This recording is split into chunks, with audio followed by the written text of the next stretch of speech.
Good morning. Welcome to Sink or Swim Survivor Style. I'm Kirk. I'm Marland. I'd like to welcome you back. It's the day after the episode. We're going to give you a little couple opinions on how we think the show went. Episode 2. Start with Philip, since he made the biggest hustle there coming out of last week's episode.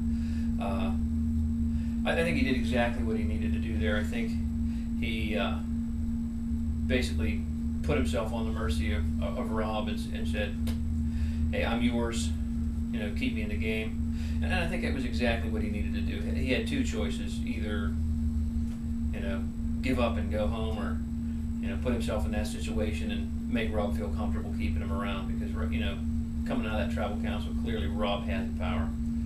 Absolutely. He had no choice other than to glob onto Rob, which is exactly what I thought he would do. Now he's Rob's pawn. Rob's going to use him exactly as he needs to. That's going to ensure Philip that he stays in. That's what he wanted, and yeah, it's I think it's going to be pretty cut and dry from there. They'll use him as much as they need him and cut him loose. He's willing to do whatever Rob wants, and that was his power move to stay in the game. So although you float another couple tribal councils, make Rob feel a little comfortable, that might be your avenue to be the flipper and send Rob home. I don't think he'll do that, but it's a possibility. Like I said, I think he's in recovery mode right now. He's got to do whatever he can to stay in the game. Yeah. Speaking of recovery mode, you didn't see anything of Christina. I really hate when they do the edit that way. I would have liked to seen some scenes around camp where you see Christina at least getting some indication from people that she's definitely getting voted for. You didn't see any of that. You didn't see any of her working to scramble to re-include herself into the larger group. All you saw was Rob and his group not focused on her. What happened? Where did that drop? I mean, there was the we're still going to split the vote, but it wasn't important. And you, like I said, you did not see any Christina getting the message that, hey, we're going to vote you. You better play your idol. I mean, they could have done that in 30 seconds, and you didn't get that. So from what I saw, it's like she shouldn't have played the idol. Yeah, after tribal council last week, she it was pretty much cut and dry. She knew she had to lick her wounds and move on. There wasn't a whole lot of strategy. I think at that point she had to play the idol, save her butt just in case they voted for her. I don't think Rob's too concerned about her right now. I mean, he's got other plans hatching. I think he went straight for Andrea right off the bat, and that was only changed because of Matt's move. Like I said, he gained Philip. Once Philip ran to the Robbie Rotten crew, he had no option but to focus on somebody who really mattered. And I don't think Christina did at this point. He had to get the idol out of the way, and he had a plan to do that. He did it. Now I don't think she's a threat. Yeah. Andrea, Matt, I think that was probably a decent choice, to break up that pairing before they got much deeper in the game. I mean, Rob himself pointed out Amber, Rob. There's a tradition of couples being hard to split. So I don't think that was a bad move. I don't think they were really a couple yet, though.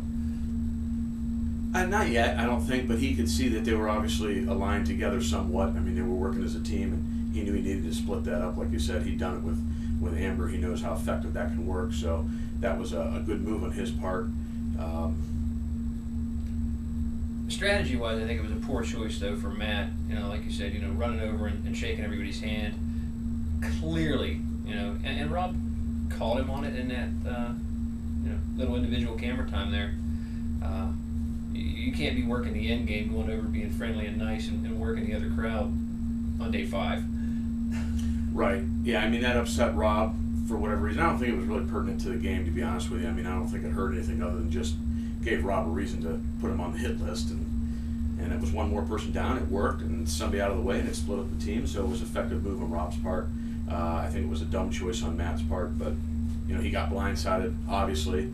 But there's still a chance he can come back from Redemption Island and still be in the game. So we'll have to see how that plays out. Yeah, between Matt and Francesca, it'd be interesting to see what they're going to use as a challenge for the duel on Redemption Island, because if there's any physicality to it, I think Matt's probably got the wits to go right against Francesca as far as, a battle of wits, puzzle, questions, something like that. But I think he's definitely going to have the edge if there's a physical component. So.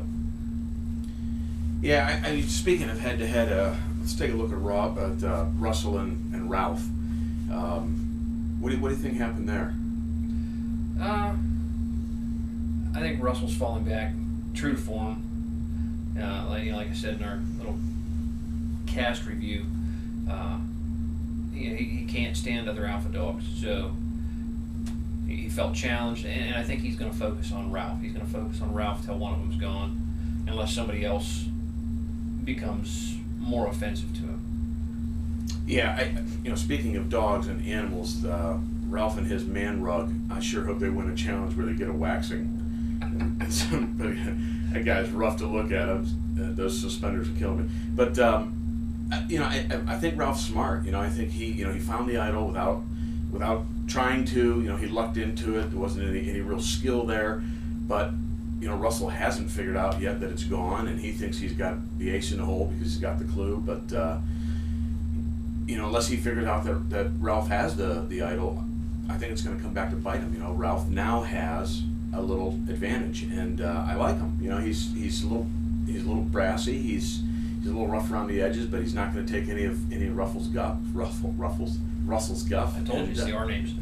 He's going to hang in there. I think it's going to be a pretty good showdown, through the season with those two. I'm looking forward to it. I'd like to see Ralph come on top. I was disappointed to see their tribe win immunity because I wanted to see that throwdown.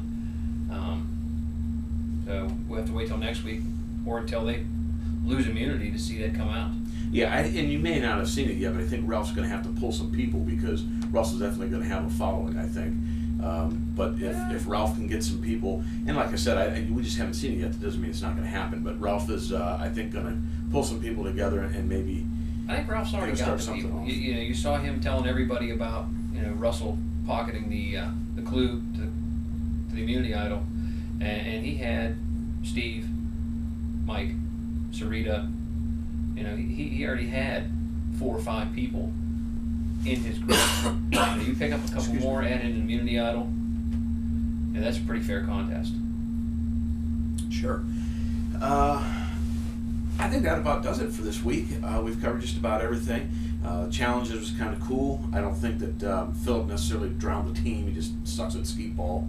And although he did make an impressive come from behind. Yeah, I'm just glad he didn't do it in his pink underwear. But other than that, I thought it wasn't a real dicey show, but it wasn't bad. We'll see. Hopefully it picks up a little bit. The opening pink underwear scene on Philip, it's a crap, buddy. We'll walk over and pick it up. Yeah, it wasn't.